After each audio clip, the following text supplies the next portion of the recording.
Hey, welcome to Sleepy History. You're here to rest, and we're here to tell you a story.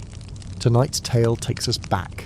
Not to kings or castles, not to glory or war, but to something far more ordinary and far more real.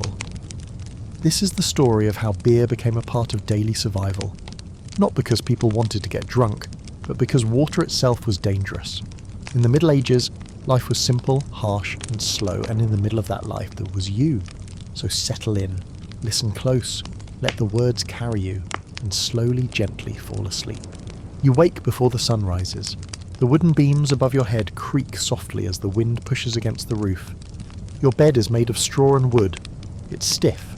Your blanket smells like old smoke, dry wool, and dust. The air is cold and still. There's no fire burning now, just a few dim embers glowing red in the hearth. You don't want to move, but you know the day won't wait for you. It never does. You swing your feet to the ground. The floor is stone, cold, rough, unforgiving. You reach for your linen shirt. It's damp from yesterday's work, but it's the only one you have. There's no warm bath waiting, no clean clothes laid out, just a wooden bucket filled with rainwater. You lean over it, cup your hands, and splash it on your face. It shocks you awake. You blink. Your fingers are numb, but your body begins to move. You're thirsty. Your mouth is dry, your throat is rough. You think of water, but you don't drink it. No one does. The village well is clear on the surface, but you've seen what happens when people trust it. A child drank from it once. He shook for days. Then his breath faded. His mother wept for weeks. She still lights candles near the church door. That was a year ago. No one forgets. Instead, you reach for the mug by the hearth. It's made of clay. Inside, there's ale. Thin, sour, warm. It smells like barley and ash. It's not pleasant, but it's safe. You don't understand how it works. You only know the truth. Ale doesn't kill people. Water sometimes does. This isn't a drink for celebration, it's survival. Brewed slowly, left to sit, boiled before storage. It's cloudy, heavy, flat, but you drink it. Everyone does, even the children. It's what keeps you going, not because it's sweet, but because it's safe. The bitterness is part of life now. Outside you hear chickens clucking, a wooden cart rolling by, a dog barking in the distance. The village is waking up. Smoke rises from a chimney nearby. The smell of wet dirt fills the air. You pull on your boots, the laces are worn, your coat is too thin for this season, but you step outside anyway. The sky is grey, the ground is wet, but it's just another morning, just another day, and it begins with beer. You step out into the cold air. The ground beneath your feet is soft and wet. The rain from last night still lingers in the dirt. Your boots sink slightly with each step, and your breath comes out in soft clouds. The village is quiet but not silent. You hear the low moan of cattle. A wooden gate creaks open somewhere. A hen flutters her wings and begins her endless search for worms. Smoke drifts from nearby chimneys. The sky is the colour of old wool, heavy, dull, and endless. You walk slowly past the neighbour's hut. The walls are made of wattle and daub patched with old straw and mud. The roof sags just slightly, like it's tired of standing. You nod toward the old man who sits outside. He's wrapping a bundle of twigs together, firewood for later. His fingers move slowly, like they've done this too many times. He doesn't look up. He doesn't have to. He knows it's you. The air smells like damp soil, animal waste, and wood smoke. It always smells like that. Some say you stop noticing it after a while. Maybe that's true. Or maybe you just learn to live with it. Your nose no longer complains, your eyes no longer water. This is the world you were born into, and this is the world you'll likely never leave. You pass the well, but you don't stop. No one does anymore. It still works, but nobody trusts it. The wooden lid stays closed. A faded red ribbon is tied around its side, a quiet warning. You keep walking, past the stable, past the field. Your hands are cold and you tuck them inside your sleeves and pull your arms in closer to your chest. You arrive at the brewing shed. It's a small structure behind the baker's house. The door leans to one side. Inside you see barrels lined against the walls. Clay jugs sit in rows, some still steaming. You knock softly and the door creaks open. Margaret is inside. She's pouring something through a thick cloth into a jug. The room smells like boiled grains and sour yeast. She nods at you without a word and hands you a mug. It's still warm. This batch is lighter than yesterday's. You take a sip. It's bitter, sharp. but you keep drinking. Your body needs it. Your mind doesn't complain. She speaks, finally, just one sentence. More mouths this week. We'll need another batch. You nod. You understand. Beer isn't just for you, it's for the children. For the old man down the road. For the sick woman near the chapel. Everyone drinks. Everyone depends on it. Even the priest takes his cup, says his blessing, and drinks slowly before the sermon. You finish your mug. The warmth settles in your belly. The air still bites at your skin. You look outside. The sky hasn't changed. The clouds still hang low. But the day is moving. And so must you. You hand the mug back, step outside, and keep walking. You return to the brewing shed after a few moments outside. The wind has picked up and your sleeves flap softly around your wrists. Inside, Margaret is already grinding more barley. The sound is dull and rhythmic, like stones whispering to each other. She hums a little tune. You've heard it before. No one knows the words anymore, only the melody. The brewing space is small, cramped, and always warm. A single fire burns in a pit dug beneath the floor. Pots hang over it. Steam curls into the air and coats the walls in a thin, damp mist. It smells like yeast and earth, the kind of smell that never quite leaves your clothes. You've helped her before, not often, but enough to know the steps. The barley is ground, soaked and boiled in water that has already been strained once. The cloth is old, patched, and stained a deep brown. You stir the pot slowly with a wooden paddle. The mixture thickens. You don't speak. Neither does she. Talking is a luxury. Words are saved for things that truly need saying. Margaret moves carefully. She scoops a bit of mash into a smaller pot and sets it aside to cool. That will be used to start the next batch. She's been doing this since she was a girl. Her mother taught her, and her grandmother before that. The recipe hasn't changed, not because it's perfect, but because it works. It's not meant to taste good. It's meant to keep people alive. You feel the heat on your face as the pot begins to bubble. You stir a little slower. Margaret tosses in a few bitter herbs, not for flavour, but to help it keep longer. There are no hops yet, not in your village, not yet. The ale here is plain, cloudy, sour, but it fills the belly and dulls the ache in your bones. The shed door creaks open again. A boy enters. His face is smudged with ash and dirt. He doesn't say anything, he just holds out a jug. Margaret nods and fills it halfway. He clutches it tightly and runs off. Another mouth, another day, and another cup. You take a deep breath. The steam clings to your skin. You wipe your forehead with your sleeve. The sun is still hidden behind the clouds, but you can feel the light changing. It must be near mid-morning, near now. Time moves slowly here, but it still moves. Margaret pulls the paddle from the pot and sets it aside. The batch is done. It will cool, settle, and be stored for the next day. Maybe 2. It never lasts long. Nothing does. You step back, stretch your shoulders, and glance out the doorway. The village is waking up fully now. Children chase chickens. A man sharpens a blade near the fence. Smoke rises from every chimney. Another mug is ready. You take it, sip again, and feel the warmth spread through your chest. This is life. Slow, bitter, quiet, but alive. By the time the brewing is done, your stomach is already twisting with hunger. You haven't eaten since last night. Just a few bites of oat bread, soaked in ale to make it soft. Margaret doesn't say anything, but she gestures to a corner of the shed where a cloth bundle sits atop a flat stone. You sit beside it, slow and careful, and open it. Inside there's bread, hard, dense, 2 days old, a bit of yellow cheese wrapped in leaves, and a single boiled egg. It's enough. Not a feast, never a feast, just enough. You break the bread in half. The crust cracks, but the inside is soft from the damp air. You eat slowly. There's no reason to rush. Margaret doesn't join you. She stands by the fire, wiping her hands on her apron, watching the pot cool. You can hear the quiet bubbling slowing down, a thick sound, heavy like mud. Outside, voices rise. Not loud, just steady. Someone calls for help with the goats. A baby cries from a nearby hut. Life continues. You take a bite of cheese. It's sharp, sour, probably made a week ago. Sticks to your teeth. You sip more ale. Still warm, still bitter, still safe. Across the shed, Margaret finally speaks. Not much, just a few words. Tomorrow we'll start early. You nod. That's always the way. The cycle doesn't stop. Beer today, more beer tomorrow. You wonder sometimes how many jugs of ale she's made in her life. hundreds, thousands. You don't know. No one counts here. There's no need. You finish your food, fold the cloth, and place it back on the stone. Outside, the light has shifted. It's brighter now, but not warm. The clouds stay thick and grey. You know what comes next. Work. Always work. There's wood to chop, fences to fix, tools to mend. You don't complain. No one does. Complaining takes energy. It's better to just move. You thank Margaret with a glance. She nods back. No smiles. Just quiet understanding. You open the door and step outside again. The air hits your skin like a cold sheet.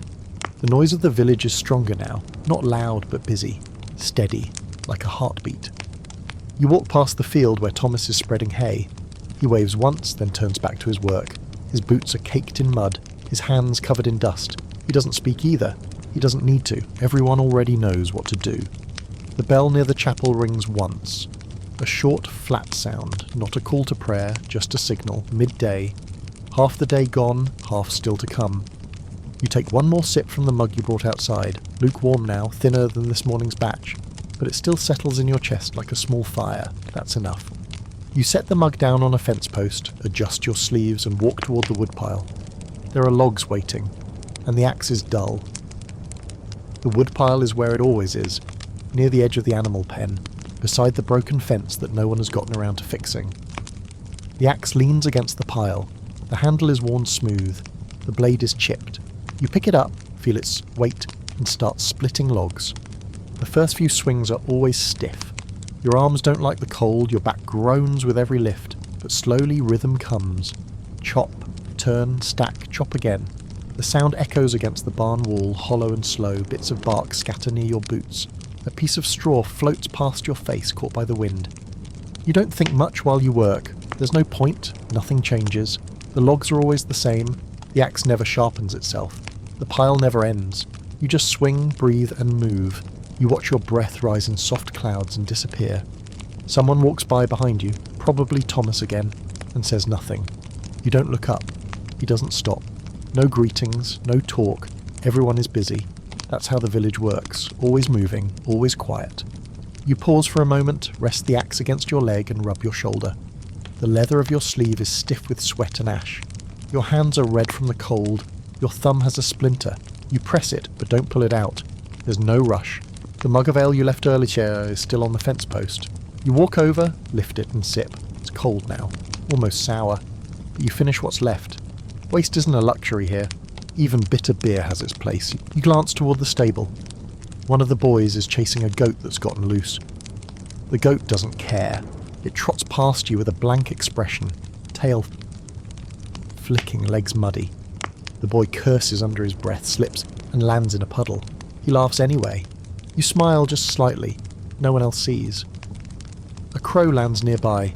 It hops across the woodpile, pecking at a dead beetle. Its feathers are oily and black, shining dully in the grey light. It watches you with one eye. You stare back. For a moment, neither of you moves. Then you lift the axe again. Chop, turn, stack. The rhythm returns. As you work, your mind drifts, not far, not deep, just enough to dull the edge of time. You think of the brewing shed, of Margaret stirring the pot. You think of the boy with the jug running through mud. You think of your own hands, calloused and worn, and you don't think of the future. There isn't one, really. Just tomorrow's batch, tomorrow's bread, tomorrow's cold, and you lift the last log, split it in two, and stack it neatly. The pile is higher now, but never high enough. The bell rings again, a dull metal sound, not loud, not sharp, just enough to remind you it's time to move on. You wipe your hands on your coat. The wind has picked up again. You can smell something cooking from the baker's hut. Not much, maybe onions, maybe broth. Your stomach turns again. You start walking back toward the village path. You follow the narrow path back toward the heart of the village. Your boots press deep into the mud. The sky hasn't changed, still grey, still endless. The wind has shifted just slightly and carries the smell of something cooking. You recognise it instantly. Onion soup. It's not fancy. It's never fancy. Just chopped onions boiled with water, a bit of stale bread thrown in, and if you're lucky, a few scraps of fat or herbs. But that smell, sharp, warm, familiar, cuts through the cold like sunlight through fog. You pass by the baker's hut. The door is open just a little. Inside, someone stirs a pot over a fire. The pot is blackened with soot. Steam rises and curls around the wooden beams. You don't stop, you just walk past, breathing deeper as you go. You won't eat now, not yet, not until evening. A small boy crouches beside the hut chewing on a crust of bread. His fingers are black with dirt. He sees you, says nothing, and keeps eating. You nod to him. He doesn't look up. You turn down the side path past the chapel. Its wooden door is closed. A crooked cross leans above it. The priest is probably inside, asleep or praying, or both. You remember the last sermon. It was short. Something about sin and silence. No one listened. Not really. They come because it's expected, not because they believe. Belief is a luxury most here can't afford. You sit down near the well, not close, just near. The old ribbon tied around its handle flaps slightly in the breeze. No one draws water. No one even speaks of it now, but it still stands there, silent, heavy, like a warning carved into the ground. You lean against the fence and close your eyes for a moment. The air smells like wood smoke, wet leaves, boiled onions and damp wool. You hear distant footsteps, someone sharpening a blade, a child singing to herself, off-key, far away. You're not tired exactly, just still. The day is crawling, slowly, gently, like it always does. Your hands are stained from chopping wood. Your back aches, just enough to remind you it's there. You feel the cold settle into your knees. The wind picks up a little more. You pull your coat tighter around your chest. Somewhere down the path, Margaret is probably bottling what's left of the ale batch. She'll place the jugs in the cool cellar under her hut, cover them with damp cloth and check them again at sunset. Nothing is wasted. Nothing is rushed. Everything has its place. You take a deep breath. The soup smell is fading now, carried off by the wind. The bell near the chapel rings again, 2 soft clangs. Afternoon. You stand slowly, brush your hands on your coat and begin walking again. No destination, just forward. You walk with slow steps toward the edge of the pasture. The sun is still hidden behind the thick clouds, but the light is changing. It's softer now, lower. The shadows are longer. The air has cooled. You hear the faint clinking of empty jugs being carried down the road, tied with rope to the backs of carts and shoulders of villagers. Most of them are going toward Margaret's shed. The day is almost over, and soon it will be time for the evening drink. The pasture is nearly empty. A few cows stand near the fence, tails flicking lazily. One chews hay without interest. Another stares out into nothing. A young boy throws stones at a tree stump nearby. He misses every time, but he keeps throwing. You pass by the edge of the common field where the last bits of grain were harvested weeks ago. The soil is uneven, dry in some places, wet in others. You remember the summer before, dry, cracked earth, hard as stone. This year was better. Not good, just better. The beer batches lasted longer. Fewer bellies went empty. That counts for something. Someone walks beside you for a few steps. You don't turn to look, it's just a presence. Familiar boots, quiet steps. Could be Thomas, could be someone else. It doesn't matter. They pass without a word and vanish around the next bend. You make your way slowly back toward the hut. The wooden beams of your home lean slightly more than they used to. The door creaks as always. Inside, the fire is out again. The embers are low, but enough to light a small flame. You crouch, gather some dried grass from a small pile near the hearth, and feed it gently into the warmth. The fire catches with a sigh. Your joints ache as you stand. The straw bedding is exactly how you left it. Messy, cold. You sit for a moment, not to rest, just to feel the quiet. No voices, no orders, no work. Just the low crackle of new flame and the sound of your own breath. A knock at the door. You stand again, slow and tired, and open it. It's a young girl, no older than 10. Her hands are red from the wind, and she holds a small jug tightly in both arms. She says nothing, but you know what she wants. She was sent to fetch the evening ale. You reach behind the door, pick up one of the warm jugs Margaret gave earlier, and hand it to her. She nods and walks away, careful not to spill a drop. You close the door softly and sit again, this time for longer. There's a mug beside the fire. You didn't notice it earlier. You pick it up. A little ale left inside. It's not warm, not cold, just still. You sip slowly. It tastes like earth, smoke and old wood, but it goes down smooth. Outside, someone is singing. Just a few notes, soft and slow, the kind of tune that wanders through the air without meaning. You lean back against the wall, let your eyes fall halfway closed. The light is fading now, shadows stretch across the floor, and you feel your body sink into the quiet. The mug rests empty beside you now. You place it carefully on the dirt floor near the fire and stretch your legs out. The heat from the small flame barely reaches your knees, but it's enough to keep you still. Outside, the wind brushes against the walls. You hear the sound of the thatch rustling overhead, the soft creak of beams adjusting, like the house itself is settling down for sleep. You sit without moving, eyes half closed, not thinking, not dreaming, just waiting. Someone walks past outside. Their steps are soft, familiar. They pause near your door but don't knock. They just keep going. Maybe to Margaret's, maybe to the chapel. You don't open the door, you don't ask, you just listen. A rooster calls once, confused by the dimming light. Then silence again. You stand slowly and take the old wooden bowl from the corner. There's a bit of leftover broth from yesterday, thick, congealed and quiet. You add a few spoonfuls of ale from the jug nearby and place it near the fire to warm. That's dinner. You're not hungry, not really, but it's better to eat something before sleep. The mixture softens in the bowl, the heat bringing out faint smells of onion and barley. You crouch by the hearth, spoon in hand, and eat slowly. One bite, then another. No flavour really, just warmth. Just wait. Your stomach settles. A knock, not loud, just a soft tap. You open the door. Margaret stands there, wrapped in a thick shawl, her hands red from washing jugs in cold water. She says nothing, but holds out a bundle wrapped in cloth. You take it. It's bread. Still warm.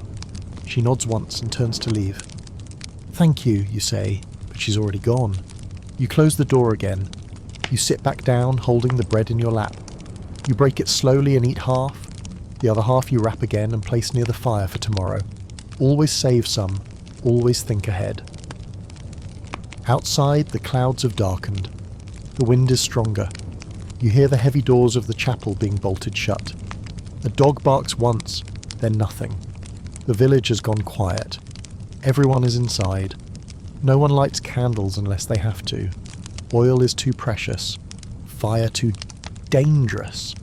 You sit in near darkness, the fire flickering low, the walls glowing faint orange. You lie back on the straw bedding. It pokes your shoulder blades, but you don't shift. Your eyes are heavy. Your hands rest on your chest. You hear your own breath. You feel the last warmth of the soup in your belly. Somewhere a jug tips over. A goat bleats once in the distance, but otherwise the night has arrived, and the village has gone to sleep. The fire has burned low now. Only a faint orange glow pulses from under the logs. You lie flat on the straw, hands crossed over your chest. Your feet tucked under the edge of the blanket. The air smells like old wood, boiled ale, and faint ashes. It's not unpleasant, just familiar. Like everything in your life. Old, soft, worn out by time. You hear the sounds of the night slowly settling around you. Cows shifting in the stable, wood groaning under its own weight, the distant whistle of wind slipping through cracks in the doorframe. No human voices, just the breath of a sleeping village. You turn your head slightly to the side. Your cheek rests on the cloth-stuffed pillow. It's lumpy but dry. You listen more closely. Somewhere, maybe 2 or 3 huts away, someone coughs. Just once. Then nothing. Not an illness. Not any more. Just the sound of lungs reminding themselves that they still exist. You take a deep breath. Your ribs ache slightly from the long day. Your palms are rough. Splinters you didn't notice before now pulse gently beneath the skin. You press them against your chest, feeling the dull sting. But you don't move. There's no rush. No reason to shift. You'll pull them out tomorrow, or the next day, or maybe you won't. Your eyes adjust to the dark. There's barely any light now, just the dim outline of the ceiling beams above you, the soft glow of the cooling embers, and the slow fluttering shadow of the curtain by the door. Nothing else, no colours, just the stillness. You think of Margaret, of how she stood at your door, hands red, eyes tired, face unreadable. You wonder what time she goes to sleep. You wonder if her fire is still burning. You wonder how many jugs she filled today, and how many more she'll fill before winter hardens the roads. You wonder if she ever forgets to drink her own share of ale. Your stomach feels full now, Not heavy, but just enough. The broth did its job, the bread sits warm inside you. You're not hungry, you're not cold, you're not afraid. You're just here. The silence grows deeper. The goat outside the shed kicks something, maybe a bucket, and then all goes quiet again. Your fingers twitch once as sleep begins to reach them. Your toes go still, your chest rises, falls, rises again, slower this time. You close your eyes fully now, not to rest, not to dream, just to stop seeing for a while. Outside, the wind makes its slow circular journey around the village, over rooftops, through fences, past cold stone paths, around the church steeple. Inside your hut, everything stays still. And so do you. Time no longer matters now. You lie in the dark, eyes closed, body still, and yet you're awake, not fully, not truly, just barely.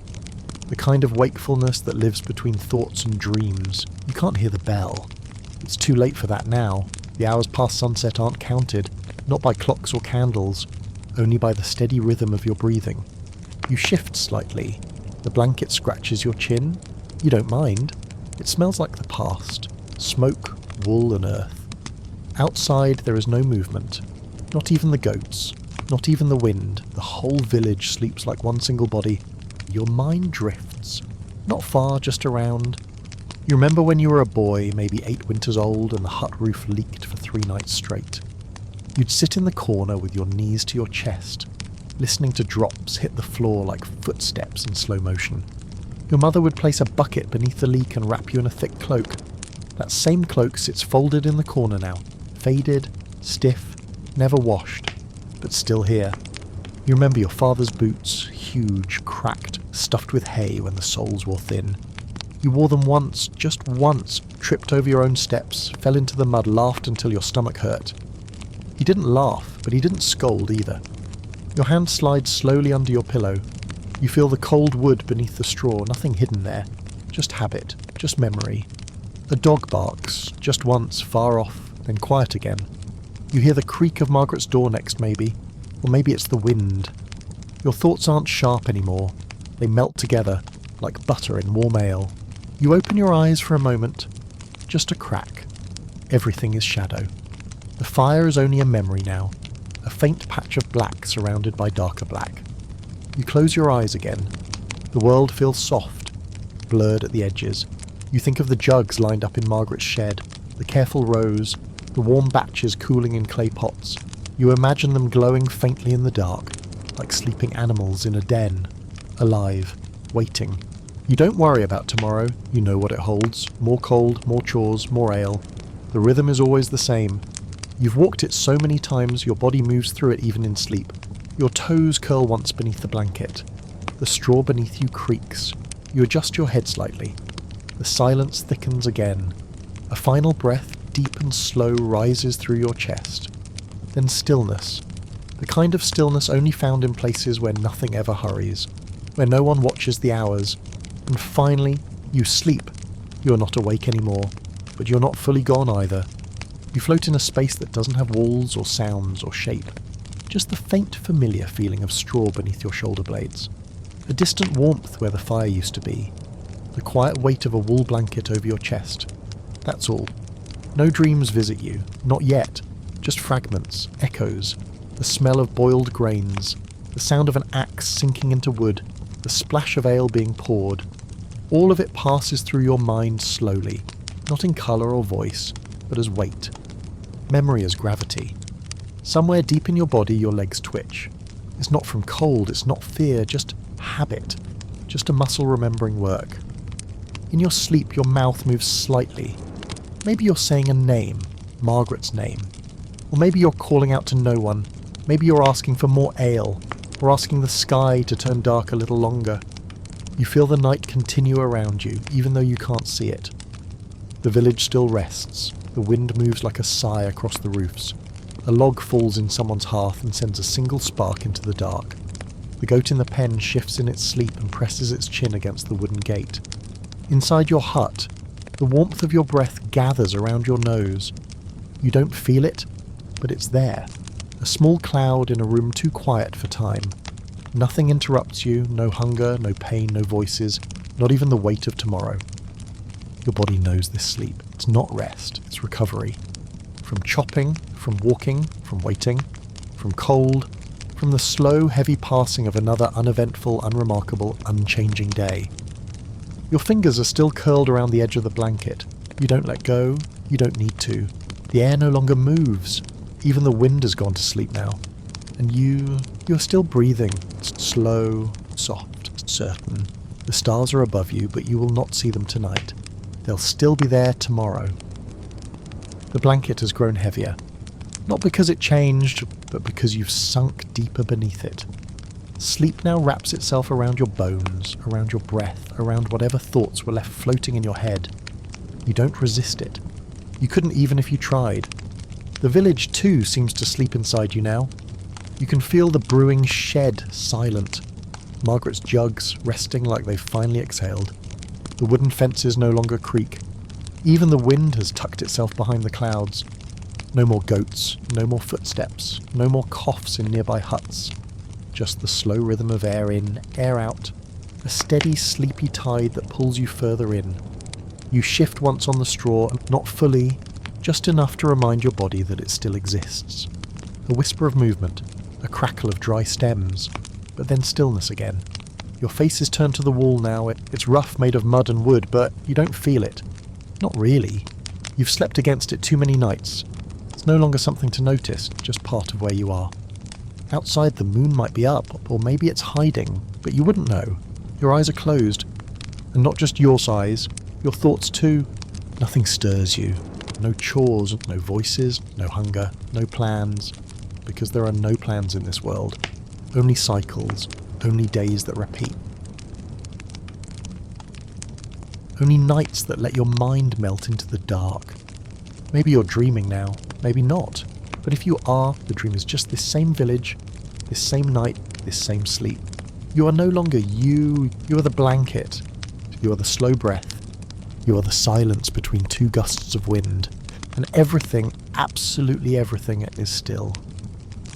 You're not fully gone, not quite awake either, but somewhere in the deep middle, a space between breath and silence, where time folds into itself and nothing pulls you forward. The blanket stays in place, heavy and warm, like a roof stitched from sleep itself. Outside, the world continues to spin slowly, without urgency, without sound. The cows are still. The goats don't stir. Even the trees outside have frozen their rustling for the night, their leaves too tired to whisper. Inside the hut, the air no longer moves. The fire has gone completely cold, and all that remains is a fading orange memory in the hearthstone. You breathe in again. It's quiet, softer than the last one. You don't notice the difference. You're too deep now. Even your thoughts have slowed to the pace of dust drifting in morning light. You don't remember what tomorrow holds, and you don't try to. There's no harvest, no danger, no festival, just another day, and that's enough. Maybe you'll chop more wood. Maybe you'll sweep the path. Maybe you'll help Margaret stir the mash, watch the barley foam and swirl, lift another mug and let it warm your chest like a small ember. But not now. Now there is nothing but her stillness. A creak in the beams above is all that speaks, and even that fades quickly. Your legs don't move, your arms stay tucked beneath the blanket. You are no longer waiting for anything. You are where you're supposed to be.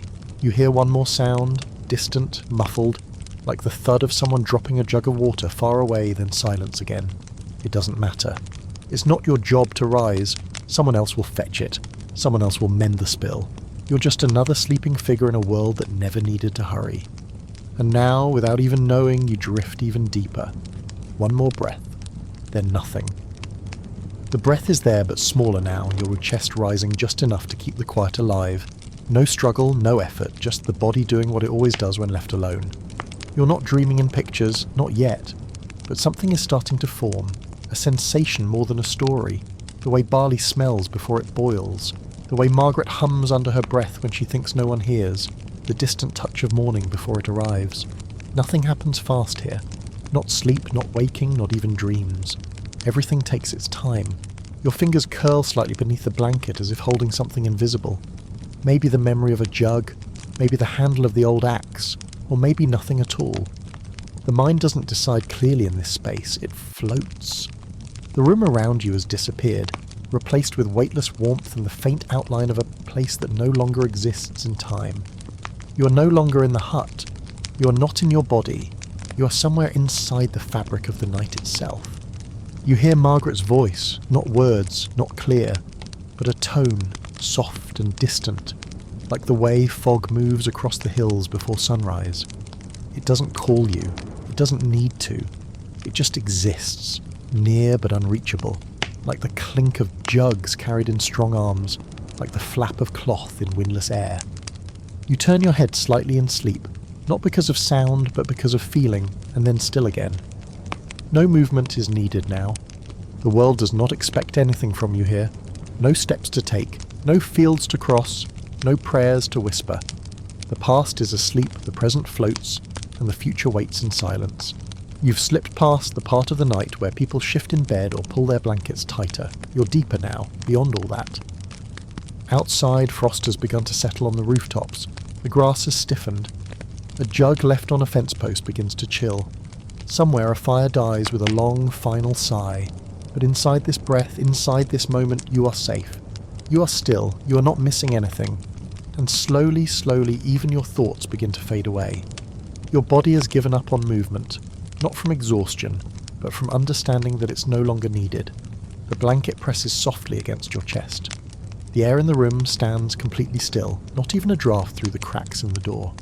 Your mouth has fallen slightly open, but no sound escapes, because there's nothing left to say. Not tonight, not in this hour.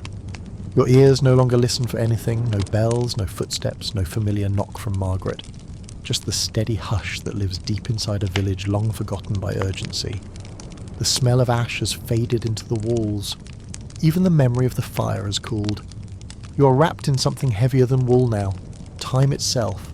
Long, slow, dreamless time that doesn't care for days or dates. You exist between them, like dust caught in the beam of sunlight that never quite reached the floor. You're not thinking about tomorrow's work. You're not wondering about the ale or the tools or the goats. Your body has known these things so long, it can dream them without your help. You feel a flutter of warmth across your toes where the blanket curled just right. You feel the slow sinking of your shoulder blades into the straw beneath you. You feel the softness behind your eyes, that last layer before thought vanishes completely. This is not the part of the night where dreams dance or stories play out. This is the part where even the dreams fall asleep, where even memory sits down and rests its head, where nothing is asked of you except to remain still, and still you remain. Outside, frost creeps across wood. The moonlight might be out, but you'll never know. The animals don't move. The jugs stay sealed. Even the trees, even the sky seem to hold their breath. You are not in the hut anymore. You are not even in your own skin. You are part of the air now, floating through the slow rhythm of night like a leaf that forgot how to fall. No fear, no sound, no waiting, just one more breath and one more after that until breath and silence become the same thing, and there you stay. You're not counting how long you've slept.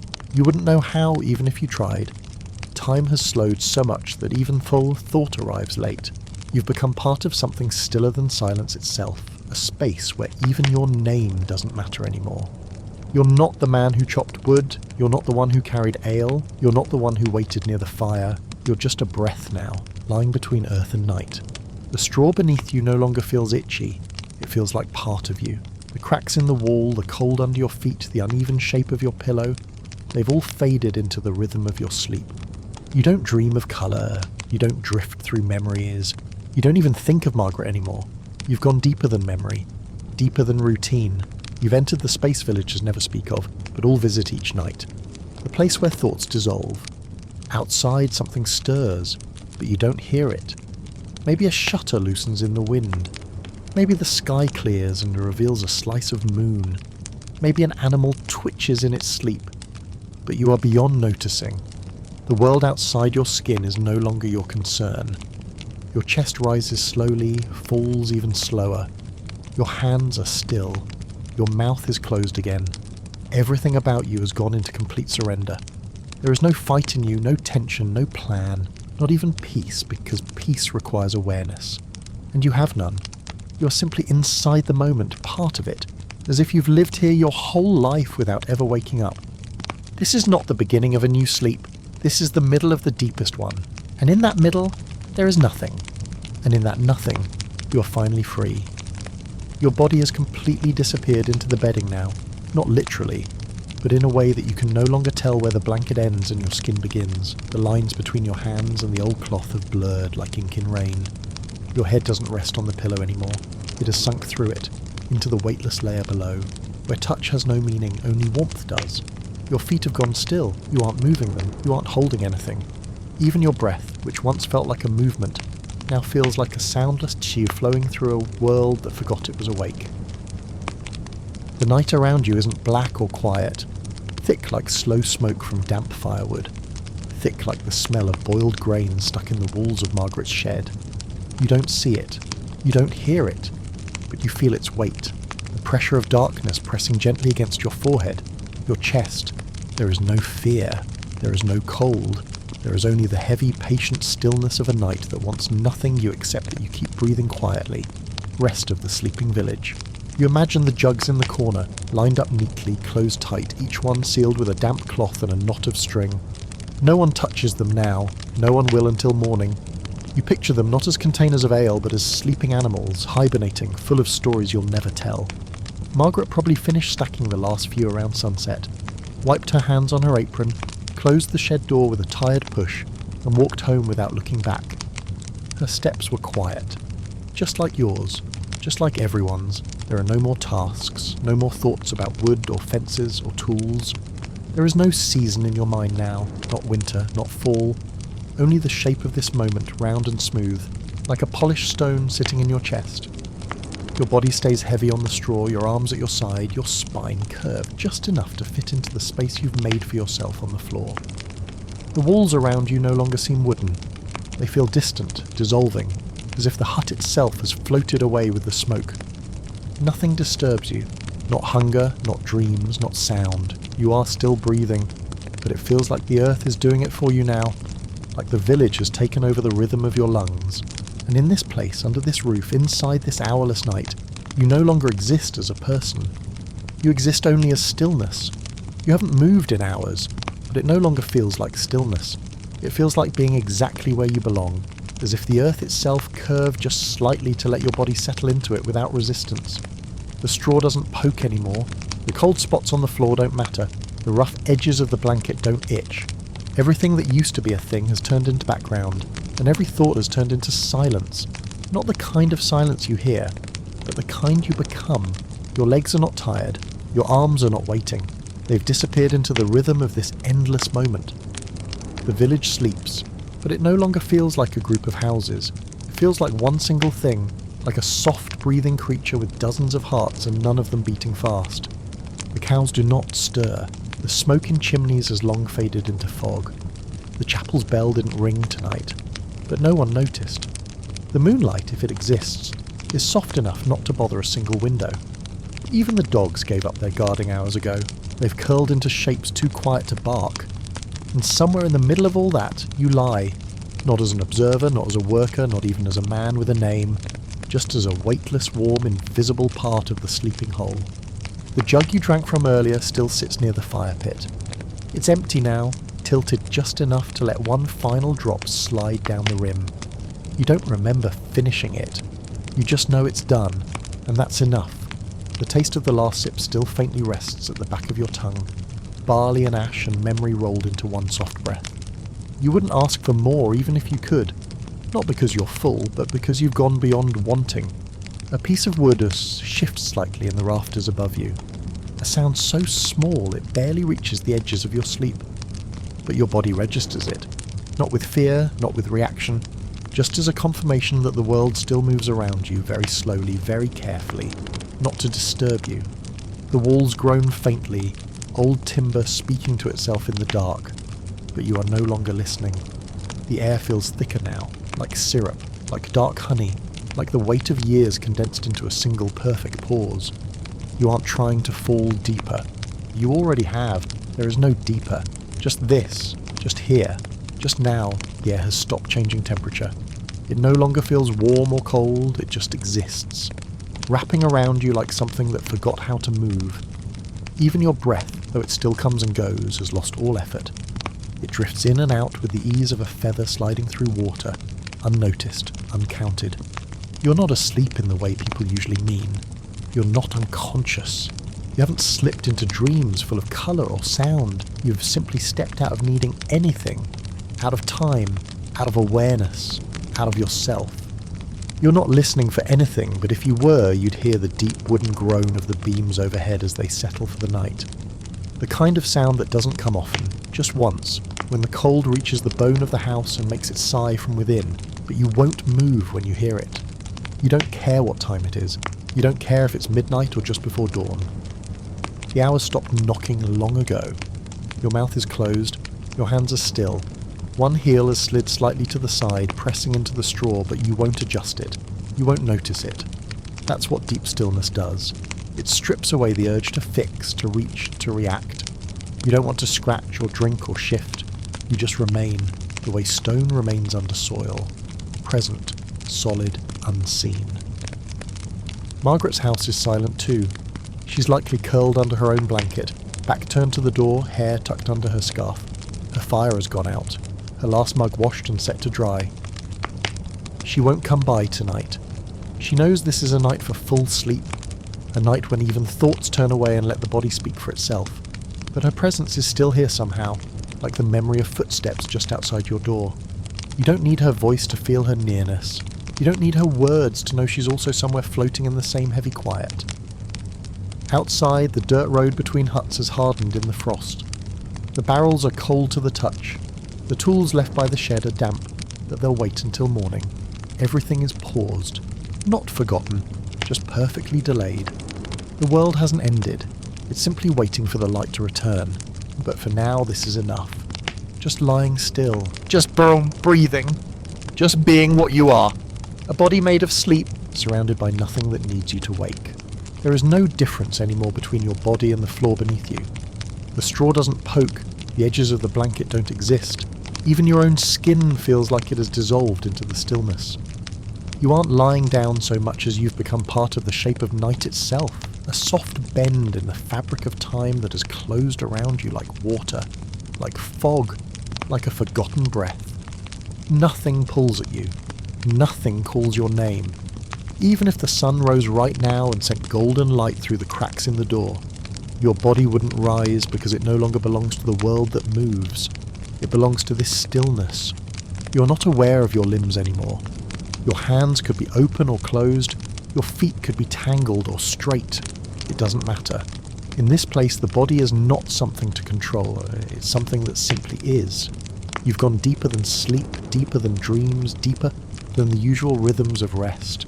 You've reached the layer of silence beneath all other silences, the layer that never speaks, never shifts, and never ends. And in that silence, you are not missing anything. You're not falling behind, you're not being left out, you're exactly where you are meant to be. The fire is completely dead now. No glow, no warmth, only cold ash and the faint shape of what it once was, but you do not shiver. Your body does not notice. It has made peace with the cold, welcomed it like a familiar story it has heard 100 times. Outside, frost spreads slowly across the barrels, the rooftops, the empty path leading to the brewing shed. The wind has stopped moving hours ago. Even the trees stand frozen, not in fear, not in sleep, but in shared agreement with the stillness that covers everything. You breathe in, not deeply, not sharply, just enough. And you breathe out, not to let go, but because your lungs remember what to do. That's all there is. A slow cycle, quiet and unseen. The world is not watching. It has gone to sleep with you. The chapel doors are shut. The jugs are resting. The sky is turned away, wrapped in thick clouds. Margaret sleeps somewhere not far, her arms folded under her head, her breath matching yours in rhythm, as if both of you have joined the same invisible song without needing to hear the notes. You're not gone.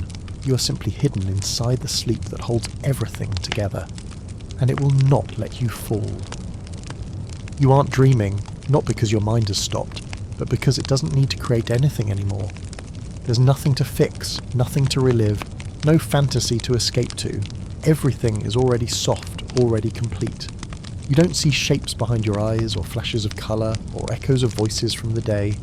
All you feel is weight, the sweet, silent weight of sleep pressing gently against your chest like a thick quilt passed down through generations. You are not beneath it. You are part of it. The hut doesn't feel like a room anymore. It feels like a shell, not a prison, not a cage, but a perfectly shaped vessel made only to hold you. The walls have disappeared into darkness. The ceiling beams are gone from sight. The floor is no longer hard or soft. It just exists beneath you, supporting without asking anything in return. There is no sound, not the cracking of fire, not the shift of wood, not even the ticking of time. The only rhythm is your breath, so gentle now it almost seems borrowed from the wind outside. And even the wind has stopped moving. Outside, the barrels by the shed sit untouched. The moon has hidden behind thick clouds, casting no light. Somewhere in the distance, the forest stands frozen, branches stiff with frost, animals buried deep in their burrows. The village is wrapped in the kind of stillness only midwinter brings. Not cruel, not sharp, but endless, like a sky that never ends and a night that never blinks.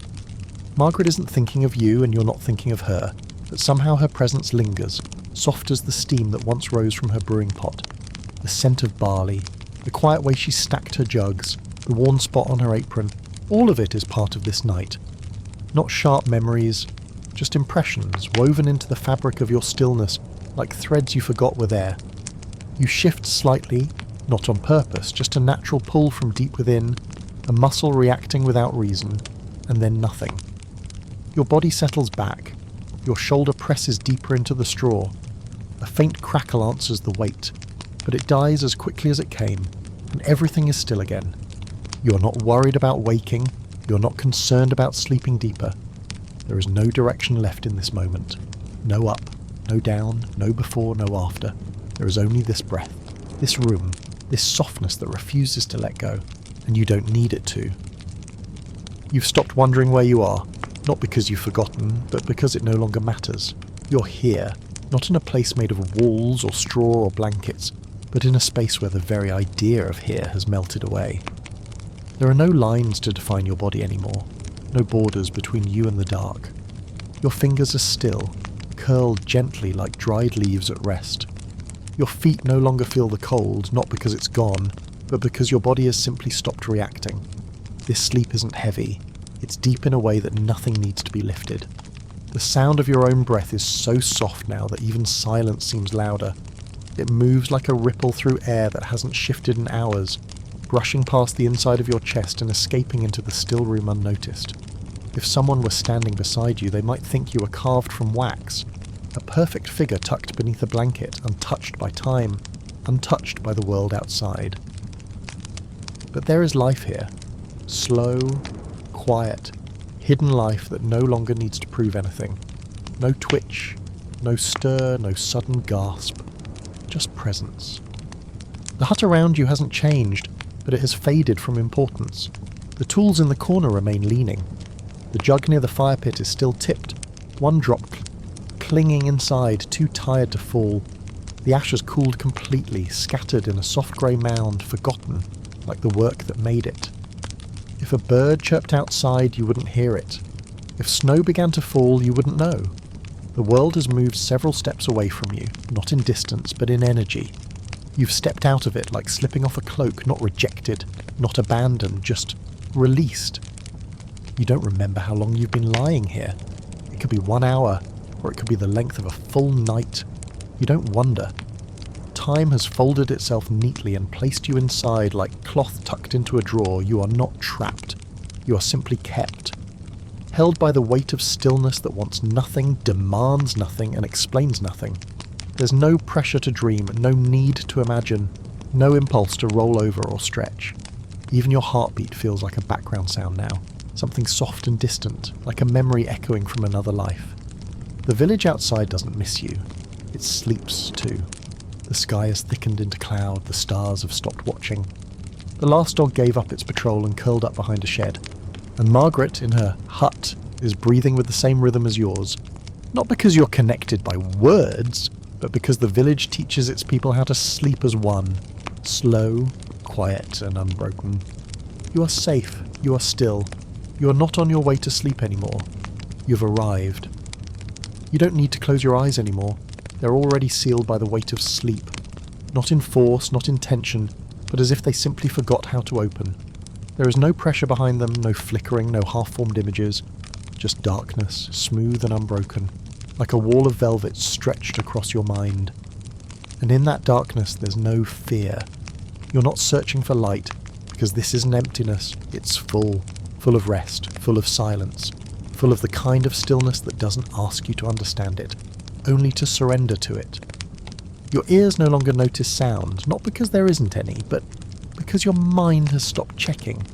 If someone whispered your name, you wouldn't stir, not out of rudeness, not from deepness, but because you've entered a space where names don't belong, where identity isn't needed, where the things you used to carry, your worries, your roles, your habits, have slipped away like steam from warm water, rising once and then gone. The hut is unchanged, but it feels like another world now. The wooden beams above you, once heavy with dust and time, are now invisible. The tools in the corner, the shoes by the door, the jug beside the hearth, they still exist, but only as faint ideas floating at the edge of your awareness, like half-remembered words in a language you don't need anymore. There is no room around you. There is only the feeling of being wrapped, gently by something that understands the exact shape of your tiredness. Outside, frost covers everything. The barrels wear a thin sheet of ice. The animals do not wake. Not one, not even the smallest stir. The wind too has laid down its arms. It no longer tests the shutters or whispers through the trees. It is accepted that the night belongs to stillness. The sky above is too thick to see through, and yet you can feel its weight pressing softly over the village, like a second blanket pulled from the heavens. Margaret does not come. She doesn't need to. Her presence is already a part of the air. She is not far, but she might as well be 1,000 miles away. Her breath is slow, her limbs are tucked in. She has gone into the same deep as you, a deep that holds people gently but keeps them apart, not from distance but from depth. You'll see her again, in the morning, or maybe not. But it doesn't matter right now, nothing matters right now, because the world is still. You are still. And even stillness has shape, and now you are it. There is no edge to your sleep anymore. No moment that marks the line between waking and resting. You didn't fall asleep, you didn't drift off, you simply became the night. One breath at a time, one slow blink that never opened again. You're not lost, you're absorbed, like a drop of ink swallowed by a dark cloth, still present but changed. You lie in the same spot where you laid hours ago, yet even the idea of a position feels distant. Are you curled or stretched? Are your arms under the blanket or above it? It doesn't matter. The body holds itself now, not out of need, but out of a memory. The roof above you remains silent, not even a settling creak, not a stirring branch. It is as though the whole structure knows you are sleeping, and has chosen to respect that sleep, to not break it with any sound, not even with breath. The night doesn't just surround you, it has accepted you. You are no longer a man lying in a hut. You are part of the structure, woven into its wood, into the ash, into the thread of quiet that stretches from your chest to the far edge of the world. You do not think of time. The night does not pass. It does not shorten. It simply exists, and you exist with it. There are no bells to tell you an hour is gone, no birds to hint that morning is near. The sky outside remains thick and unmoving, like wet wool pulled tight over the stars. You would not be able to tell if it was midnight or almost dawn. Your breath is the only clock left, and even that ticks in slow, silent pulses, not measured, not urgent, just present. Margaret lies still in her home, her own story woven into the same fabric of stillness. Her fire is out, her apron folded, her jug sealed. The scent of barley no longer rises. It has cooled into memory. Her room, like yours, has become part of the great hush that holds the village in its arms. No dogs bark, no doors creak, even the wind sleeps, as though the air itself has turned to glass, and you are the centre of that stillness. Not as a hero, not as a dreamer, not as a soul waiting to wake, just as you are. A being without weight, a shape without noise. You're not dreaming because this moment is already more complete than any dream could be. You're not floating, you're not falling, you are simply where nothing needs to change. Not one thing, not even breath. You're still lying in the same place, though the idea of place itself has almost disappeared. The floor beneath you, Once straw and wood and cold earth has lost all shape. You no longer feel it. Not because it isn't there, but because your body no longer asks questions about its surroundings. The warmth of the blanket above you, once slightly uneven, sometimes itchy, now feels like a natural extension of your skin, as if it grew from you or grew into you. You cannot tell where fabric ends and your breath begins. The lines are gone. The boundaries are gone. The distinction between where you are and who you are has vanished entirely, as though the night has taken everything you were and pressed it gently into the shape of silence. The air is not moving. There are no sounds, no creaks, no clicks, not even the distant sigh of the wind outside. It is the kind of silence that almost hums, so rich and thick that it feels like sound turned inside out. Your breath moves inside it like a ripple moves across a lake that hasn't seen wind in days. Slow, smooth, so subtle that it barely makes a mark before it vanishes again. You are breathing, but you are no longer doing the breathing. It is happening through you, without your help. Your chest rises, your chest falls, not because it wants to, because it knows how. The hut has faded around you. The walls have melted into shadows, and those shadows have melted into the fabric of the dark. The familiar objects, the small wooden stool near the hearth, the chipped jug, the unused boots tucked near the door, all of them remain where you left them, but they no longer register as real things. They are pieces of a world that has slipped slightly out of reach. You are not afraid, you do not want to return to them. You do not feel any pull to sit up, to move, to stretch, to open your eyes. You have no reason to. Time has ceased to be a force, it no longer pushes forward. It no longer reminds you of what comes next. The idea of next itself has been gently folded and placed far away, like a piece of cloth put into storage for a season that hasn't yet arrived. You do not ask how long you've been here. You do not care what hour it is. The moon could be high or gone, the sky could be dark blue or fading grey. It makes no difference to you now, because this is the part of sleep that exists beyond hours, the place where time flattens out and simply becomes a quiet stretch of nothingness, too wide to measure.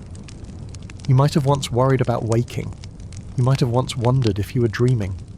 But that was before you crossed into this space, this middle space, this endless, wordless moment. You are not in a dream, you are not in a memory, you are not even in a thought.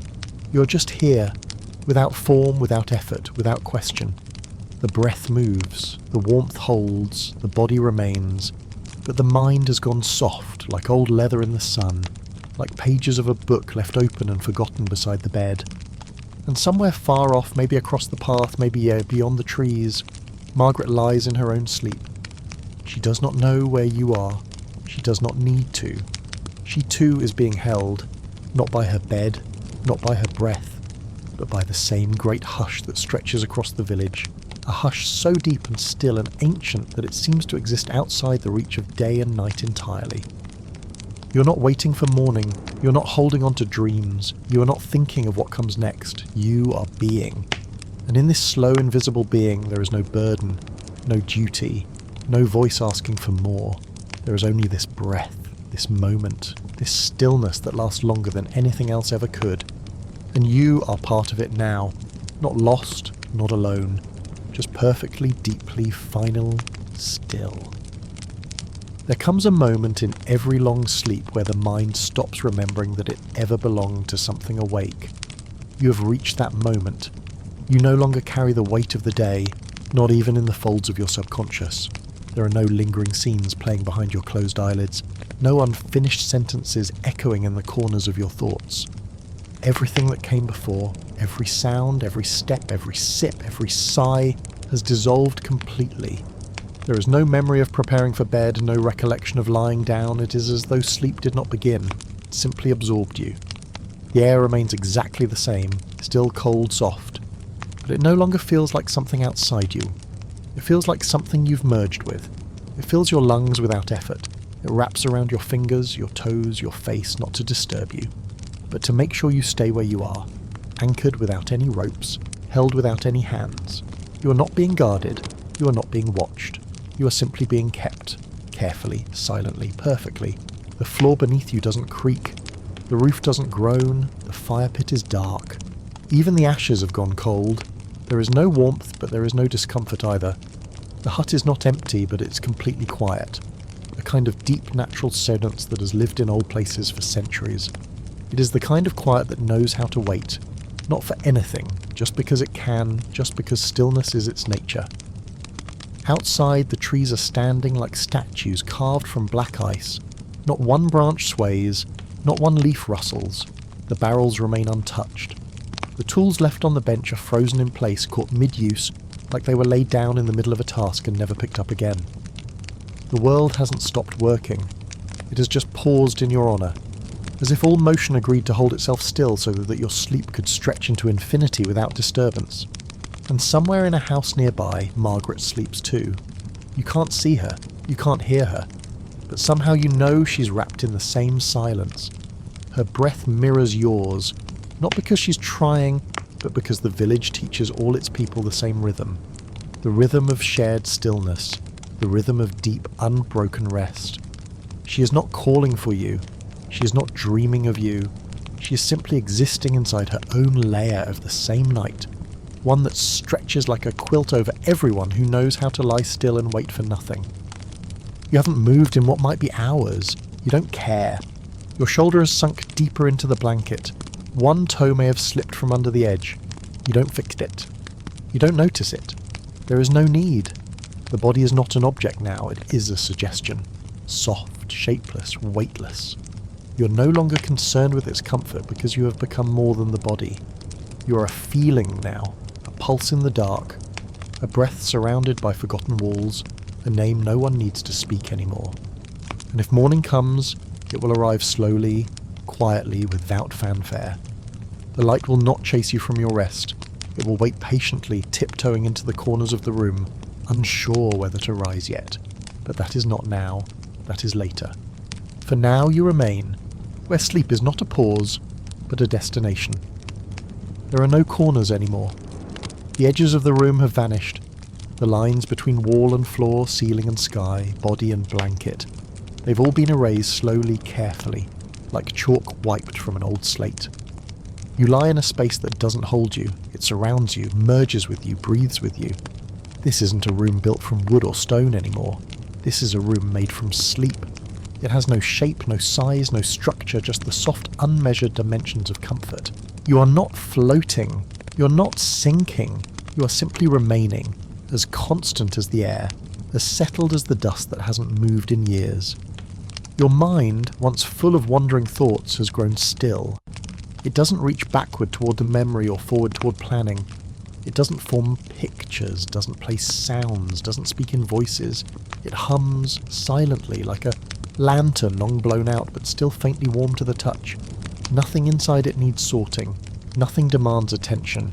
You do not think. You do not resist. You just continue. Your hands have gone quiet. They do not twitch. They do not grip the blanket or slide beneath it. They rest, palms down or curled gently. No one knows, not even you, because it isn't important. You do not care where your arms are. You do not wonder how your legs are folded. Your body is not a puzzle anymore. It's not a thing to manage or notice. It is part of the background, like the sky above a sleeping mountain. Outside, the cold has thickened. The frost has crept over every surface. Even the smallest patches of bare ground have surrendered to the pale grip of winter. The barrels are icy. The metal rims of tools left outside have turned white. Even the firewood under the shed is frozen in place. But you do not feel it. The chill doesn't touch you. It passes over your hut like a cloud over a quiet lake. It does not disturb what is beneath it. It simply exists without expectation. And Margaret, wherever she is, remains in her stillness too. Her blanket pulled up high, her eyes long since closed, her own jug empty by the bed. She will not stir, not until long after the sky lightens. She, like you, has disappeared into the thick quiet that holds this village every night. Not because she is tired, but because this kind of sleep is part of her life. It is how things are. It is what the night is meant for. And though she cannot hear you, though she cannot see you, she knows deep down that you are safe, that you are still, that you are not gone, only resting in the same invisible place. The roof does not move, the walls do not creak. Even time itself seems afraid to step into the room, like it might disturb something sacred. The fire is long dead, the last warmth is memory, yet the cold never settles inside, Because this isn't a space ruled by warmth or cold, by day or night. This is a room without end, a stillness without clock, a moment that never hurries and never forgets. You are not passing through sleep, you are inside it, and it is inside you.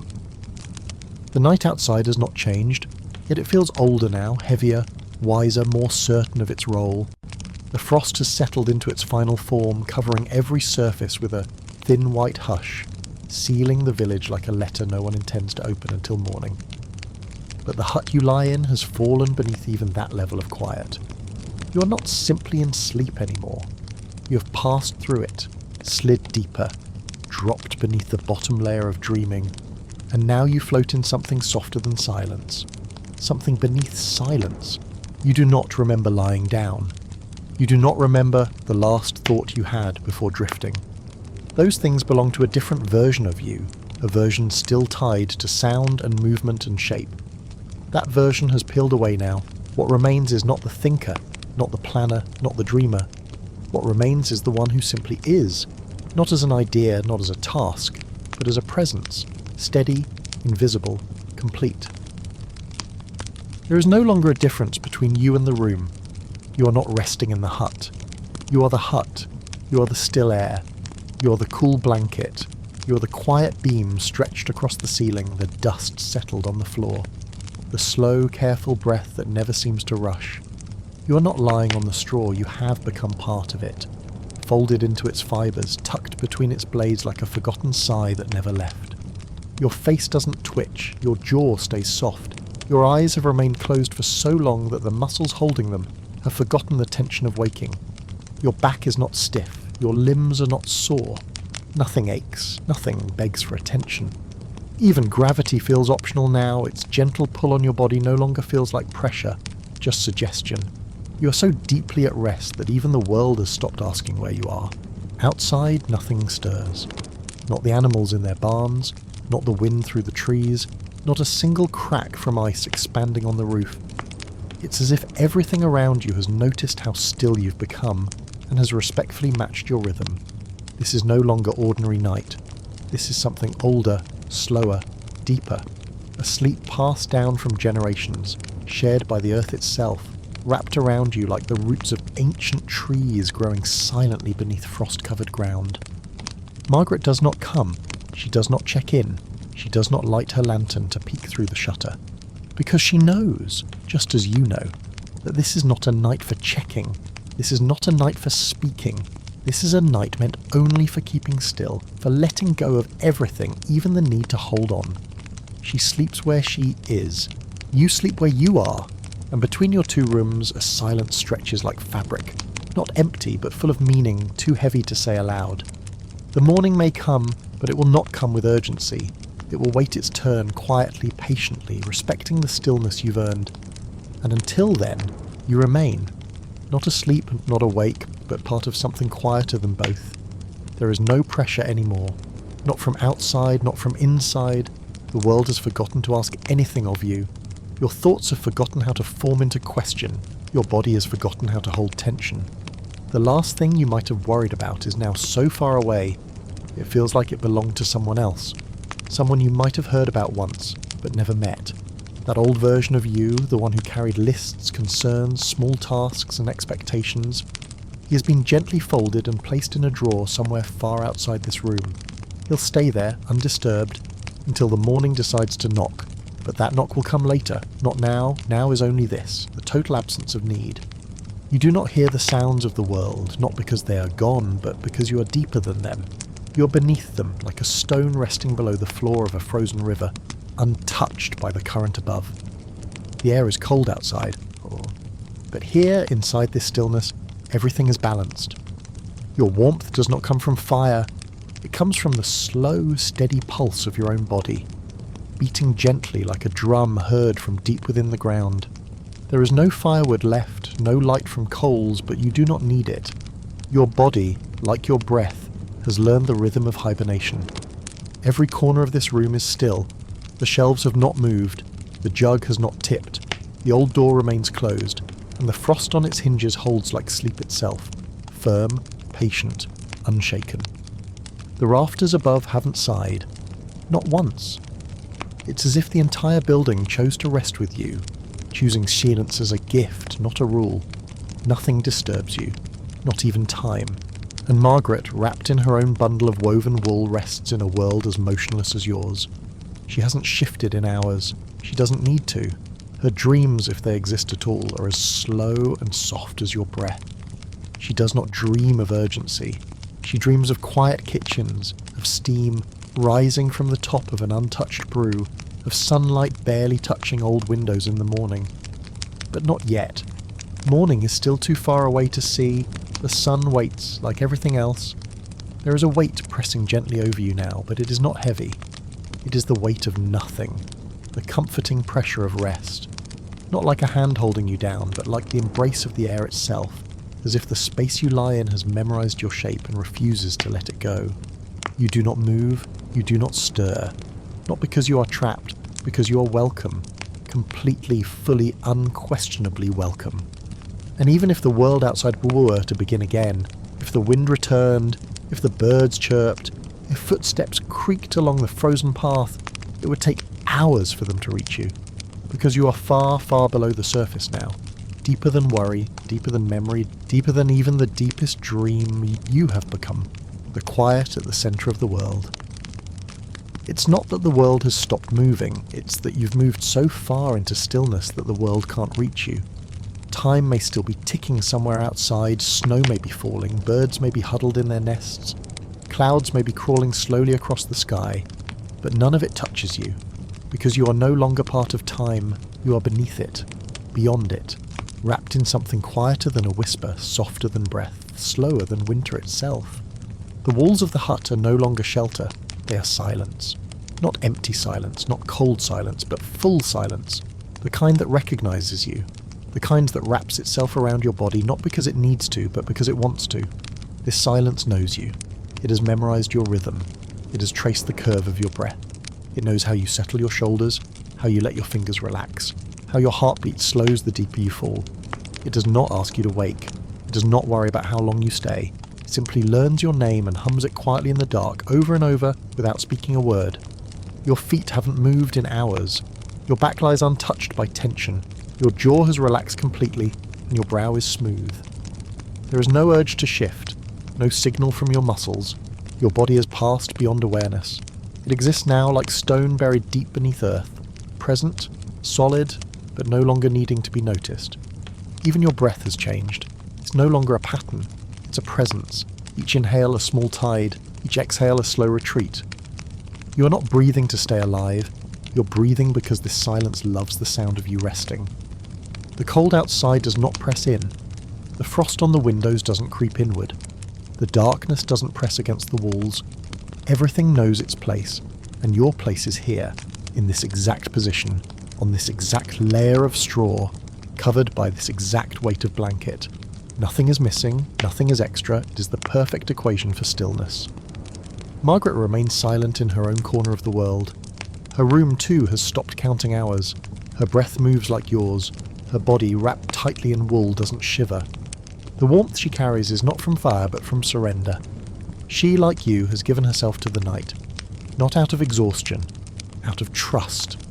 She trusts that sleep knows how to hold her, the same way the earth knows how to carry a seed through winter, without light, without movement, without doubt. Your thoughts do not wander, not because they are lazy, but because they are complete. There's nothing left to imagine, nothing left to analyse. Every question that once hung in your mind has drifted off like smoke from a long dead fire. You don't need answers. You don't even need quiet. You are the quiet now. There is no dream. There is no story. There is no image behind your eyes. Only this breath, this moment, this sleep that knows you better than you know yourself.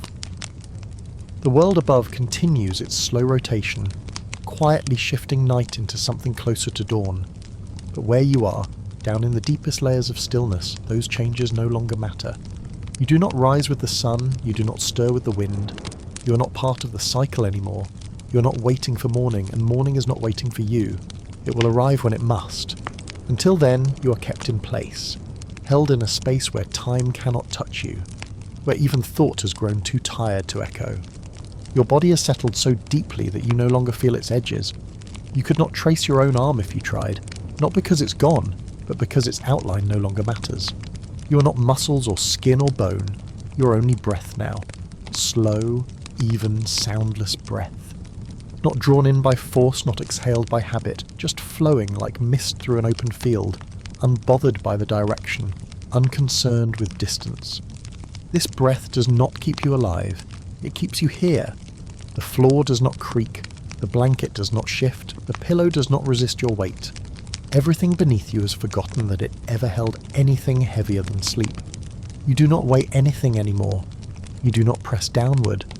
You are gently suspended between the straw and the silence, as if the very space beneath you has learned how to carry you without effort, without question. The room is not empty. It is full of stillness, the kind that feels ancient, not old, the kind that remembers the sleep of generations before you.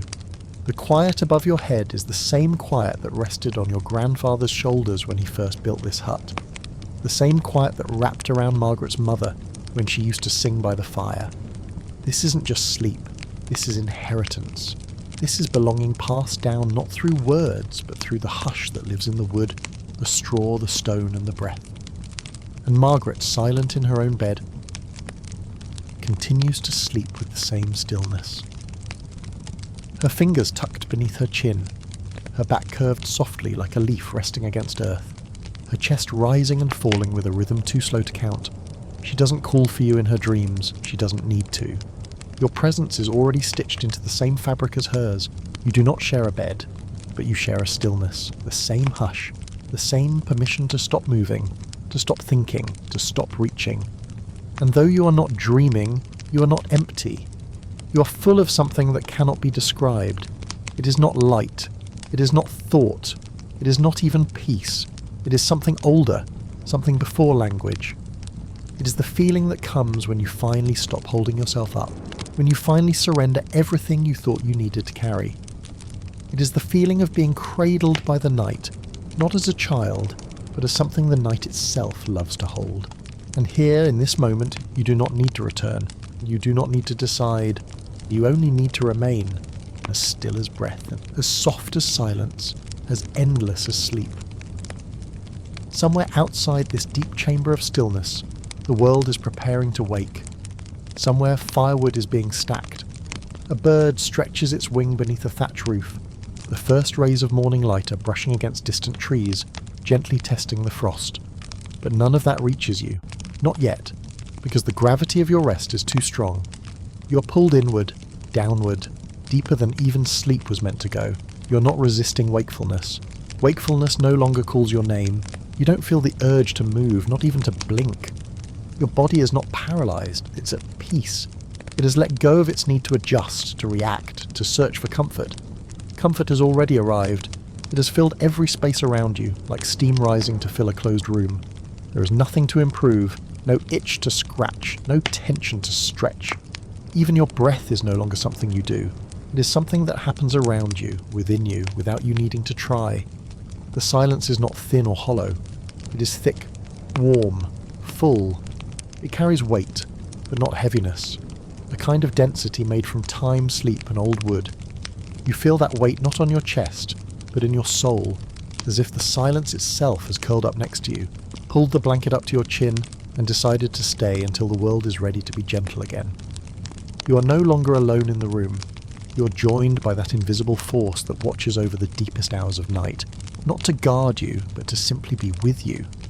The walls have forgotten how to echo.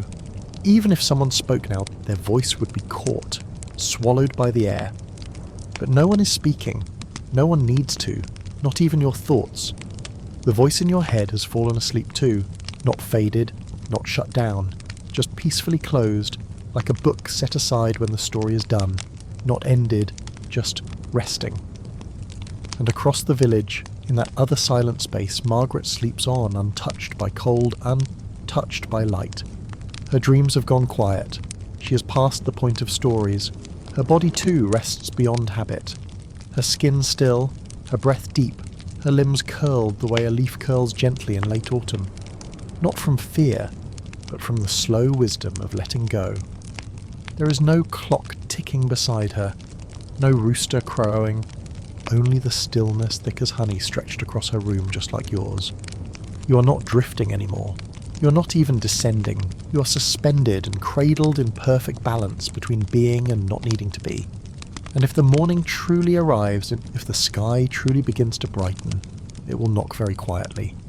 Because even the sun knows, this kind of sleep deserves silence, deserves time, deserves reverence. So you remain where thought does not follow, where breath becomes landscape, and where even dreams come only if invited. You're not dreaming, but you're somewhere dreams pass through. You've reached a space even dreams hesitate to enter without knocking. It's quiet here, not empty quiet, but full quiet. The kind that has lived inside mountains for centuries, the kind you only find beneath imagination, in that deep velvet layer between story and stillness. You do not float, you do not sink, you hover, without motion, without needing to. It's not weightlessness, it's perfect weight. Your body lies still, but it no longer belongs to gravity. It has surrendered to rest completely. Your fingers, somewhere beneath the blanket, have long since stopped holding anything. Your feet, warm and motionless, have no memory of standing. Even your face, relaxed, soft, uncreased, has forgotten how it used to carry the concerns of waking life. There are no expressions here, only presence. The roof above your head holds centuries of sleep. The beams do not groan. The wind does not knock. The frost clinging to the edges has stopped its slow reach. Everything is paused. Not stuck. Paused, as if the world itself has taken a deep breath with you and chosen not to let it go until you're ready. And Margaret, though you haven't seen her, haven't spoken to her, haven't dreamed of her, still feels close. Not physically, spiritually. The way two stones resting on the same riverbed are close, shaped by the same waters as smoothed by the same current, unmoved, untouched, but aware of each other's presence in the stillness. She breathes where she lies, in rhythm with you, as if the silence itself has synced your pulses, not to make you dream of each other, but to let you rest with each other, without ever breaking the quiet. Your thoughts are not gone, they are asleep, but not the sleep of exhaustion, the sleep of trust. They have curled up like cats in the warm corner of your mind, silent, still, satisfied. They do not ask questions, they do not revisit memories, they do not plan for tomorrow, because here, in this perfect moment, tomorrow is too far away to matter. You have no sense of how long you've been here. An hour, a lifetime, it doesn't matter. Time no longer measures your rest. It waits patiently outside like a visitor at the gate of a temple, unwilling to step inside and disturb the sacred quiet within. Even the air seems to wait. It moves not to cool or warm you, but simply to prove it exists. It moves through your nose, into your lungs and out again, without asking anything in return. You breathe not to live, but because this moment loves the sound of you being alive.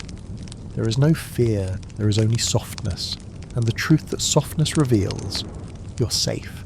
You're exactly where you were meant to be. There comes a point in rest so deep, even stillness starts to feel like movement. But not movement outward, a movement inward.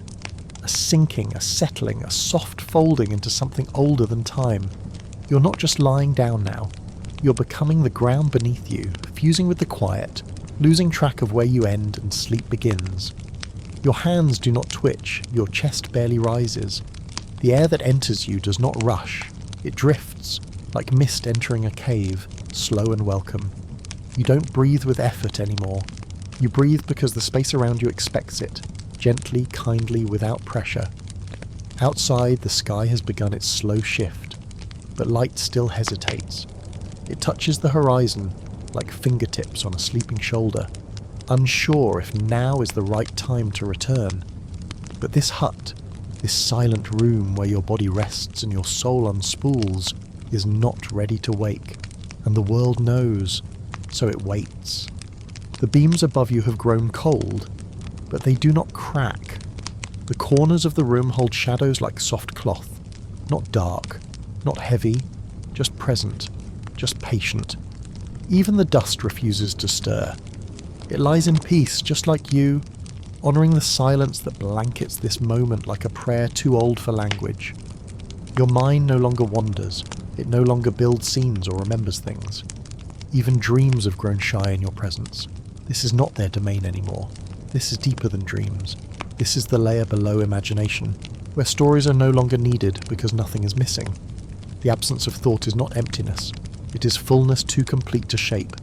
And Margaret, she remains unseen, but never far. The same quiet that cradles you cradles her. She sleeps in her own room, wrapped not just in wool, but in the same slow time that rocks your hut like a boat on still water. No ripples, no waves, just the endless stretch of quiet night. She dreams of nothing, and that too is a gift. You do not miss sound, you do not crave light, you do not wait for morning. You have stepped into a different kind of time, the time where nothing is asked of you. Not your voice, not your name, not your memory, you are not performing sleep. You have become sleep itself. If anyone were to open the door now, if anyone dared break this sacred stillness, they would find not just a resting figure, but a presence so calm, so complete, they would not speak. They would simply look, understand, and quietly close the door again. Because some moments are too holy for interruption, some rests are too true to disturb, and some silences are meant to last forever. No one is watching you now, not the stars, not the sky, not even your own thoughts. The world has looked upon you long enough, and now, finally, it has looked away, not in forgetfulness, but in reverence, as if saying he has done enough. Let him rest. The walls around you don't echo, they don't remember sound. They've lived through centuries of winters, heard every kind of wind, and still, they've never held a quiet quite like this. It's not forced, it's not fragile, it's the kind of quiet that chooses to stay, the kind that recognises when a body has truly let go, when a soul no longer clutches anything, not even itself. You are beyond tension, beyond thought, beyond even sleep as you once knew it. This is not rest, this is not dreaming, this is dissolving, not into nothingness, but into everything that doesn't need a name. There are no shapes here, no edges, no pressure. Your body lies in one place, but your presence has stretched out, blended with the air, with the fabric of the blanket, with the cold beams above and the unseen frost outside. You do not resist it, because there is nothing left to resist. Resistance was for the waking world, for days filled with doing, with reacting, with trying. But now, you are beyond trying. Now you simply are. Outside, not even the birds have begun to stir. The sky, pale and hesitant, begins to lift the veil of night, but even it seems careful not to rush. The frost clings to branches like a memory refusing to fade. The village sleeps, and deeper than the village you sleep, and deeper than that something else sleeps within you. An ancient stillness, as old as stone, as wide as sky. And Margaret sleeps too. Her bed across the path might as well be in the same room, for the silence has folded your spaces together. She is wrapped in wool and shadow, face calm, hands tucked in stillness. Her dreams do not move. They do not swirl or speak. They simply exist as warmth beneath her ribs. The kind of warmth that doesn't need to prove itself. The kind that remains, even after the fire dies. You do not know how long you've been like this. Hours, lifetimes, it no longer matters. Clocks have no meaning here. In this space you are not late, you are not early. You're exactly when you need to be. And when the sun rises, truly rises, it will not burn, it will not shout, it will step gently across your shuttered window, peek through the edges, and then decide to wait. Because the silence inside this room is older than light, older than time, and you are its keeper now, not through action, but through surrender. You have surrendered so deeply that even surrender has stopped asking questions. You are not escaping the world, you are holding it still in your chest, beneath your breath there, with eyes forever closed. This room, it's no longer just wood and stone, it's not shelter, it's not protection. It's something else now, something softer, something sacred. This room has become a container, not for your body, but for your stillness, for your being, for this exact moment in which everything that could matter has chosen not to. The blanket that covers you doesn't press down, it doesn't hold you back, it simply rests as you rest, following the gentle rise of your breath and the even gentler fall, like the tide in a sea that no map has ever drawn. The air doesn't move, or maybe it does, but so slowly that you've become part of its rhythm. You're not waiting for anything, you're not recovering from anything, you're simply here, present, complete, untouched. Your eyelids haven't fluttered, your fingers haven't twitched. Your legs lie in the same position they've been in for hours, as still as branches buried beneath snow. The kind of stillness that isn't lazy, it's deliberate, it's earned, it's sacred. The kind of stillness that trees know in winter, when they no longer chase the sun and simply trust that spring will return in its own time. You haven't lost track of time, you've left it behind entirely. It's not that you don't know what hour it is, it's that the hour doesn't know you anymore. You've stepped out of its grasp. The second hand of the universe continues to tick somewhere above, somewhere beyond, but not here, not in this space where you've gone, not in this layer beneath everything. And Margaret, in her own room, is still a mirror of you. She sleeps like a stone on the ocean floor, silent, unmoving, untouched by waves. She does not dream of you, she does not need to. She carries your presence the same way a candle carries a glow, even when unlit. The silence that surrounds her is the same that cradles you, not empty space, but a gentle hum that says, "Stay, stay just a little longer." There's no cold left, not because it's warmed, but because it's been replaced. Replaced by rest, so thick, so total, that even winter has stopped trying to reach you. Even the shadows in the corner have grown stiller, darker, but in a way that soothes. They're not watching you, they're resting with you, keeping their shape quiet, their presence folded. And in this exact moment, this single, uninterrupted, sacred breath, you are not sleeping to forget. You're not sleeping to heal, you're simply sleeping to be. And the world, it understands, so it lets you be. There is something watching over you now, but it's not a person. It's not a spirit, not a thought, not even a dream. It's the stillness itself, the deep ancient stillness that forms in the heart of the world when everything else lets go. It doesn't watch you like a stranger or guard you like a soldier. It watches you like a lake watches the sky. Still, silent, reflecting everything without changing anything. The beams above you don't creak. The cold doesn't press. Even your own heartbeat has softened into something so quiet, it's more feeling than sound.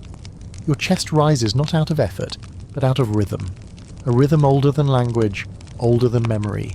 The same rhythm that trees breathe with underground and mountains carry in their bones. You're not dreaming, but the space around you feels like one long, wordless dream. A dream without story, a dream without colour. A dream made entirely of calm. The kind of dream that doesn't ask you to understand it, just to stay in it, just to let it hold you. Your hands have forgotten movement, your spine has forgotten tension. Even your eyelids, closed now for so long, have forgotten the sensation of light. There is no hunger, no thirst, no curiosity. All those things belong to the waking world, and the waking world has been asked to wait, kindly, quietly. Outside, the sky has lightened just slightly, but it's not morning yet. Not here. Morning is walking slowly across the earth, but it will take its time reaching your door. The snow lies untouched, soft like folded cloth. The wind does not pass. It lingers somewhere distant, respecting the hush that blankets this home. And Margaret, she doesn't stir. Her breath matches yours, not by effort, but by atmosphere. You and she are part of the same stillness now, breathing like two branches of the same old tree asleep in the same long winter. The distance between your rooms doesn't matter. In this quiet, you are right next to each other, not in voice, not in touch, but in essence. You are no longer trying to rest. You are no longer falling asleep. You are no longer inside a room. You are rest. You are sleep. You are the room itself. There is no place to go, no thought to finish, no end to this sentence. Just you and this breath, and the beautiful stillness that finally watches back. This is not midnight anymore. It is not dawn, it is not even a number on a clock. This is the hour that never ends, the hour that forgets to pass. It stretches like fog over a sleeping valley, soft, formless, without direction. It does not press forward, it does not drift back, it simply holds you. The blanket covering you no longer feels like fabric, it feels like dusk. Not darkness, not cold, just that perfect in-between, where everything softens, everything quiets, and even breath seems optional.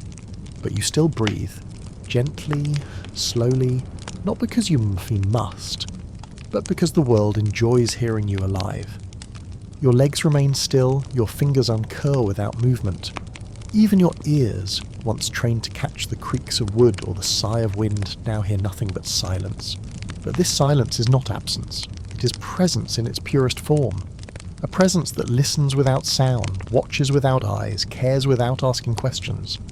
You are not gone. You are not unconscious. You are not dreaming. You are settled, like snow falling on snow, like water becoming still at last. Your chest rises not from need, but from memory. The memory of motion, the memory of life, echoing quietly through a body that has surrendered its urgency. And in her own corner of the village, Margaret is untouched by morning's pull. Her body rests in the same shape, the same comfort, the same stillness as yours. Her room could be miles away, or just a breath apart. Distance no longer has weight. It melts into this stillness like snow, touched by a flame that doesn't burn. Even time itself hesitates now, not because it is broken, but because it respects you. The hands of the clock do not tick, they hover. The sky outside the window does not brighten, it pauses. The world has seen your rest, and it does not wish to interrupt it. Even the future holds its breath. You are not behind, and you're not ahead, you're not between anything. You simply are. This is not rest, and this is not sleep. This is presence without purpose, peace without promise, you without anything missing. And in this hour, the one that never ends, you are safe, you are whole, you are where silence goes, when it wants to rest. You've reached the place no one else sees, the place inside you that even you forgot existed. It is not memory, it is not imagination. It is that stillest corner of the soul where no footsteps echo, no thoughts wander, and even light moves too gently to be noticed. You are there now, not looking at it, within it. Your body so still feels more like shadow than shape. There's no need to stretch, no need to sigh. Even blinking is forgotten. Your mouth does not part. Your skin does not itch. The air around you does not shift. Everything is exactly where it should be, and has been for hours, maybe longer. Breath continues, but it is no longer yours. It belongs to the room now, a shared rhythm, a pulse so soft it can only be felt by silence itself. The air enters you with the trust of something that knows it will not be disturbed. And when it leaves, it does not rush. It glides, like mist slipping off the surface of still water. You are not asleep. You are not awake. You are beyond those terms. You are held by nothing visible, nothing tangible, and yet everything real. This is not the stillness of absence, it is the stillness of arrival.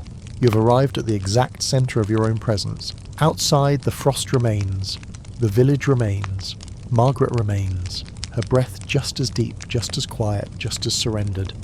She lies not in her bed, but in this same shared space where names, walls and distances mean nothing. She does not know you are near, and she does not need to. Because nearness now is not measured by miles or voices. It is measured by how deeply two people can rest inside the same silence. You do not dream. But if you did, this would be it. A dream made entirely of stillness. A moment so whole it needs no future. There is nothing left to say, no question left to ask. Not because the answers were found, but because they no longer matter. You are here, in the centre, of silence, of time, of peace. And peace doesn't move, it just waits, holding you gently until you are ready to return. This is the part of night that no longer waits for morning. It does not look forward, it does not look back. It simply rests, and you are now deeper than any word, softer than any silence, slower than any dream. The blanket doesn't just cover you, it remembers you. It knows the shape of your shoulders, it knows the rise and fall of your breath. It holds you not like fabric, but like a memory that refuses to let go. Your body is no longer lying down. It has become part of the room, part of the floor, part of the very space between everything. There is no sound left. Even the heartbeat within you has grown quiet, not because it stopped, but because even it has begun to rest. Outside, the world has begun to stir, but gently, hesitantly, as if afraid to step too loudly near a place so sacred. The birds do not sing, the wind does not knock. Even the sunlight that creeps along the edge of the roof pauses, not out of fear, but out of respect, for the kind of stillness that no light should disturb. And Margaret, She sleeps on in a silence that has now become shared, not just with you, but with the night itself. She will wake eventually, and so will you. But not yet, not now, because this moment, this final breath of night, belongs only to the hush between heartbeats, to the warmth between dreams, to the final perfect quiet. That asks for nothing, and gives you everything. You are not alone, you are not unfinished, you are not in motion, you are still, you are safe, and you are home. So rest now, completely, fully, without fear. Let the world turn and let the light rise, and you are already exactly where you were meant to be. And here, in the quietest second of all, you finally disappear into peace.